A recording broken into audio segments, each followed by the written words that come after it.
Our final honorary degree recipient has dedicated her life to education and service. She holds a PhD in family therapy and gerontology. She was a nurse practitioner and then became a psychologist.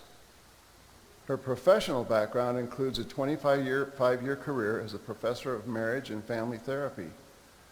She also maintained a private practice for 30 years. She is the author of numerous publications.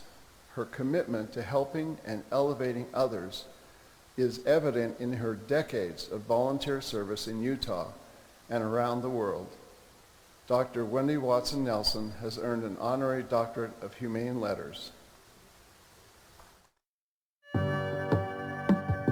Dr. Wendy Watson Nelson grew up in Raymond, Alberta, Canada, the middle of three daughters of Leonard and Laura Bird McLean Watson. She received her RN in Canada, a bachelor's degree with distinction in psychology from the University of Hawaii, a master's degree in marriage and family therapy from BYU, and her PhD from the University of Calgary. She has dedicated her life to service as a psychologist, gerontologist, marriage and family therapist, and as a distinguished professor. As a professor of marriage and family therapy, Nelson taught for 12 years at the University of Calgary in Alberta, Canada, and for 13 years at Brigham Young University, teaching doctoral and master's students.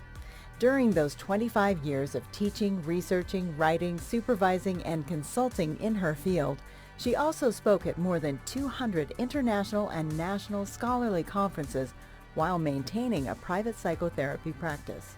She chaired the BYU Women's Conference for the years of 1999 and 2000, increasing the reach of that conference and inaugurating many firsts which have continued to this day, including the service event. She retired in 2006 when she married Dr. Russell M. Nelson. Her life of service expanded immediately, and even more so when he became president of the Church of Jesus Christ of Latter-day Saints in 2018. During the past 15 years, she has spent countless hours traveling and speaking with her husband to audiences around the globe. Her unique life experiences and extensive academic study provide additional insight into matters of the soul and the family. Together, President and Dr. Nelson also continue to nurture and be nurtured by Dr. Nelson's sisters, Kathy and Virginia, and her nieces and nephews in Canada, and their own family, which consists of 10 children from President Nelson's late wife, Dancel White Nelson, and their spouses, 57 grandchildren, 145 great-grandchildren, and one great-great-grandson.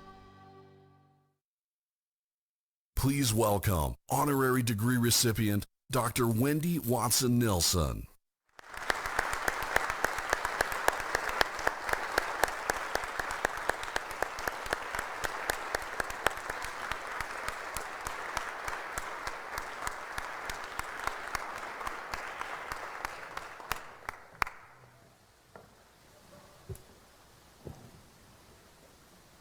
Thank you, Chair Thompson, and congratulations to our honorary degree recipients.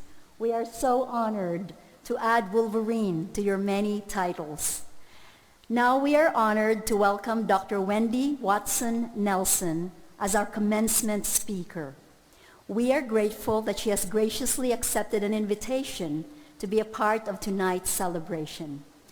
Ladies and gentlemen, Dr. Wendy Watson Nelson.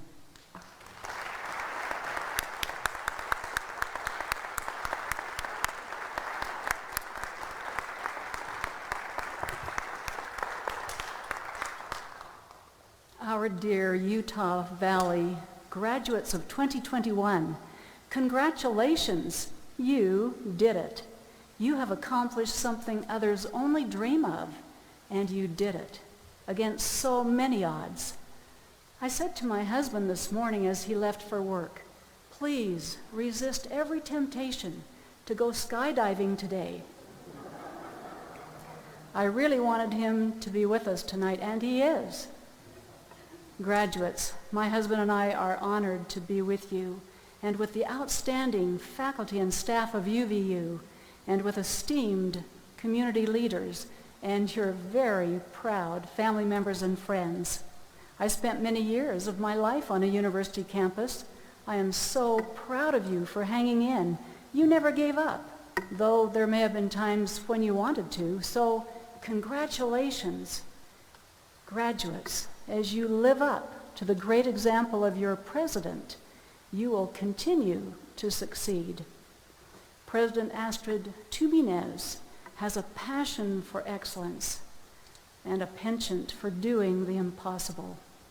What a surprise it was for me to receive an honorary doctorate from UVU. I thank the Board of Trustees and the university for this recognition. And that leads me to the first point I'd like to share with you tonight. Life is full of surprises. Some surprises are fun, some jaw-dropping, some heart-wrenching, some almost heart-stopping. I'm sure you've experienced all kinds. I certainly have. For example, I always knew that I was going to marry in my 20s and have 10 children. That was my life plan. I dated some great men with that goal in mind. However, I never wanted to be just waiting for marriage. Instead, I wanted to be increasingly more prepared for marriage and for life. So I pursued further education. That was really important to me. I loved learning, and then after I received my PhD, I loved teaching doctoral and master's students. And surprise, I married when I was in my 50s to a man with 10 children. And would you like to know one of the most wonderful surprises of all? After 15 years of marriage, my husband and I still fall in love with each other more every day. In fact, one of the benefits of the COVID constraints is that we have had more time together, just the two of us, and we have loved every extra moment. My husband is my 8th wonder of the world. Well, actually, he's the first wonder of my world. For 55 years, I wondered where he was. And then, surprise, suddenly he was here. My dear graduates, some surprises really are worth waiting for. I've experienced plenty of surprises as my husband and I have visited over 85 countries together. As we visit places filled with all kinds of sights and smells and sounds, foods, customs, languages, roadways, buildings, and people, there are many surprises, especially for a girl who grew up in a little prairie town of 3,000 people in southern Alberta in Canada. When we travel, one of the biggest surprises for me is that I can never get enough of each place we visit. I instantly love the people and wish they were our neighbors. I want to take each child home and find myself telling parents that if their children go missing, they just might want to check our luggage. Another stunning surprise is how drawn I am to the government and religious leaders of the various nations. Most have very different ideologies from mine, and yet, when I have the privilege, I love looking into their faces and into their eyes, just as my husband does. I love hearing what they believe and learning about their families. Invariably, I quickly realize how very much we have in common. I'm always sorry to have our visit end. Now, let me tell you of another surprise, one that was more of the heart-stopping kind. Context. My husband and I love Africa and its people. I fell in love with them on my first visit to Ghana and Nigeria. When I am with our African friends, such as my friend Gladys from Kenya, who actually feels more like a sister to me, I always feel that I am in the presence of royalty. So I was taken completely by surprise a few years ago when we were in Mozambique. After a lovely afternoon of visiting with several wonderful women and their children in their homes, 3 men sauntered into the room where my husband and I were having dinner with 2 other couples. Surprise, the men were armed and they were dangerous. One robber immediately kicked my husband to the floor. Another shoved a pistol into my back and started to rock my chair, attempting to pull me from it. He said over and over again, "You are coming with us. You are coming with us." The intent of the robbers was to kill my husband and to kidnap me. However, thanks to the actions of some courageous, inspired local friends, our lives were spared. What surprised me the very most during that Mozambique robbery is that I felt thoroughly, totally, completely at peace. Let me just say that experience now helps me put even a really bad day into perspective. When I am in the midst of a terrible, horrible, no good, very bad day, I think to myself, wait a minute, my husband is alive and I'm not being held hostage. Life is good. So graduates, my first suggestion as you commence the rest of your life is be willing and be prepared to be surprised. And perhaps even more importantly, be willing and be prepared to learn from each surprise. Now, a second point as you commence the rest of your life, armed with your degree, would you like to participate in a really big surprise? Would you like to know something you can do that will actually help to change the world for the better? Here's a best-kept secret. If you will remove contention from your life, not only will your world change, but you will help to change the world itself. We hear and see so much contention today. By contention, I mean extreme forms of discord, strife, and antagonism rooted in disagreements between people. Over 30 years of my professional life were devoted to helping people remove contention from their lives. From my teaching, clinical practice, and clinical research, I can tell you that contention is lethal. It can ruin your physical health, ravage your relationships, and play havoc with your productivity, creativity, and stamina. And that's just for starters. Now, for several years, the billboards and lighted signs on I-15 touting Utah's Safe Driving Campaign slogan have caught my attention. The slogan is "Zero Fatalities," which represents the goal of eliminating deaths on our roadways. Because of my professional background, each time I see the slogan, "Zero Fatalities," I can't help but see the words "zero contention" in my mind's eye. Graduates, if you want to have a wonderful life, a life filled with momentum and optimism and accomplishment, remove contention from your mind and heart, from your conversations and relationships, from your home and from your workplace. Now, that's easier said than done, right? How can we possibly remove destructive contention while still discussing, even debating, important topics of substance with those with whom we don't agree? Is that even possible? My answer to you tonight is absolutely. When we drive on our freeways with a desire to support Utah's Zero Fatalities goal, we realize there are things we each can do differently when we drive. So too, when we really desire zero contention in our lives, we realize there are things we each can do differently to be reconciled with others and to avoid contention. Now, I realize that when we think about cyberbullying or recent political campaigns or strong opinions on social media about everything from masks to guns, the goal of zero contention can seem to be absolutely impossible. Utah's Safe Driving Campaign says, quote, "Some say it's impossible, but if we all work together, we can reach zero fatalities," end quote.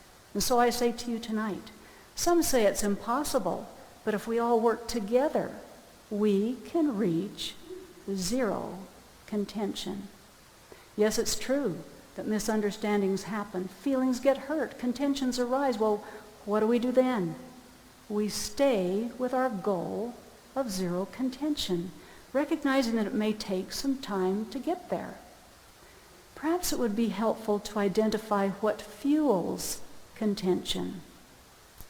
The concepts of a Chilean biologist intrigue me. Dr. Humberto Maturana was a researcher in visual perception at Boston's MIT. He has offered the concept of emotional violence, defined as holding an idea to be true such that another's idea is wrong and must change. It is the and must change part that results in emotional violence. When one person believes that he or she is more correct than another and that the other's idea must change, emotional violence arises. We can have ideas that are different from others. That's just part of life, even a most enriching part. We can be passionate about our ideas and yet find ways to share our ideas in a manner that leads to congenial debates and to engaging conversations. In my experience as an academic, the university is exactly the kind of place where these kind of debates and conversations can and should occur. However, when one person says or implies, "You are wrong and must change your view," when we force our ideas on others or insist that they must think or believe, vote, or behave like we do, that is emotional violence. And emotional violence is the breeding ground for contention. Multiple perspectives can be represented by a picture that looks like a clown until the picture is turned sideways. Then it looks like a whole circus. Metaphorically, people in conflict perpetually debate the truth of what is in the picture. One says, so to speak, well, obviously, this is a picture of a clown. And the other says, you are missing so much. Obviously, this is a picture of a whole circus. Viewing the clown circus picture from different angles, each sees something different. No matter what influences our perspective, multiple perspectives can become a rich seedbed in which creativity, productivity, and human dignity can flourish if we remain respectful, curious, and kind. Relationships can grow, hearts can heal, minds can expand if our conversations are filled with comments such as, again, metaphorically speaking, help me understand how you are able to see the clown, and show me where you see the circus. It is the contention-generating belief of, there is only one correct view, and I have it, and you must have it too, that gets us in trouble. When that belief influences a conversation, whether in person or through email, text, or Twitter, or on Zoom, social media, or for that matter, on the Senate floor, negative characterizations and accusations spew forth. My dear graduates, contention wounds our souls and our cells, the very cells in our body. Have you ever had a conversation that gave you a headache or a stomach ache? And conversely, have you ever felt invigorated, even healthier at the end of a conversation? The children's chant, "Sticks and stones will break my bones, but words will never hurt me," is actually not true. Words can hurt us. So what is the answer? The answer is love. Love is a powerful healer, and its companions are peace and joy. I invite you to consider Maturana's definition of love. Love is opening space for the existence of another. I love that definition, and I love that this definition is offered by a biologist, not a philosopher, not a poet, nor even a country western singer. When we open space in our lives and in our hearts and minds for others, they can arise as who they really are. When we open space for the existence of someone in our lives, we create opportunities to be together. We open space in our mind and heart for them and for their ideas. We don't need to agree with another person's ideas, but when we open our ears and our hearts to their ideas, contention leaves and love enters in. With love present, we may be surprised how easy it is to offer commendations and encouragement, or to apologize for not previously listening or for previously attempting to push or force our ideas. When I clinically supervised my doctoral and master's students, I would sometimes have one family member who was embroiled in high-intensity contention sit with me behind a one-way mirror, while the other family members stayed with the student in the therapy room. With this new perspective, the family member behind the mirror seemed to be given new ears to hear, new eyes to see. The need to press his or her viewpoint one more time or to be defensive was gone. Contention was gone. He or she could now focus on listening and understanding. As we listened to and watched the family in the therapy room, I was able to point out certain things that the person with me had never considered before, such as, can you hear in that comment by your son how really important you are to him? Can you see that perhaps his unusual behavior of late could actually be his best effort to be loyal to you? As the heart of the person who was with me softened, I would assist him or her to call into the therapy room to offer commendations and apologies to the other family members. I was never quite prepared for the almost immediate change that occurred as love entered in. So, my dear graduates, as you commence the rest of your life, I invite you to experiment with Maturana's ideas about emotional violence and his ideas about love. Some wonderful surprises could be right around the corner. As contention falls away, hearts can change, conversations can change, relationships can change, and compassion, creativity, and productivity can increase exponentially. That's only the beginning. And surprise, the world in which we live, the world we co-create through our interactions with others, can change for the better. Our world truly can become a more beautiful, exciting, peaceful place for you and for those you love. So our fabulous Utah Valley University graduates of 2021, the world awaits. May God bless you as you become forces for good. Thank you.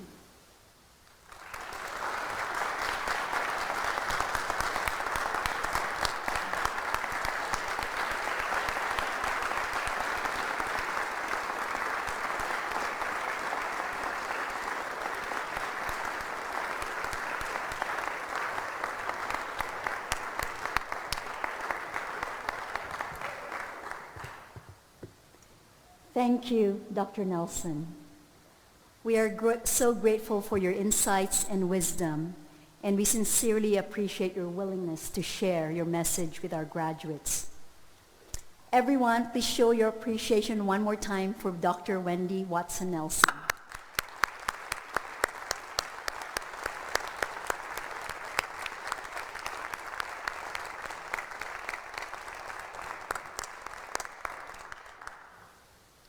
Drew Huffaker, President of the UVU Alumni Association Board and a UVU trustee, now joins us with a reminder that as each of you, our graduates, leaves our campus, you will forever remain a Wolverine and part of Utah Valley University.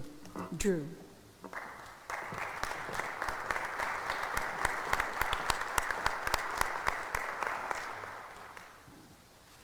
Good evening and congratulations, class of 21.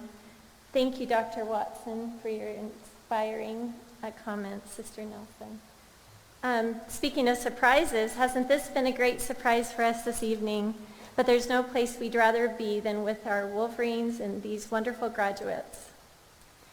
Earlier this year, you were asked to nominate and vote on the faculty members who had influenced your life and education at UVU in profound ways.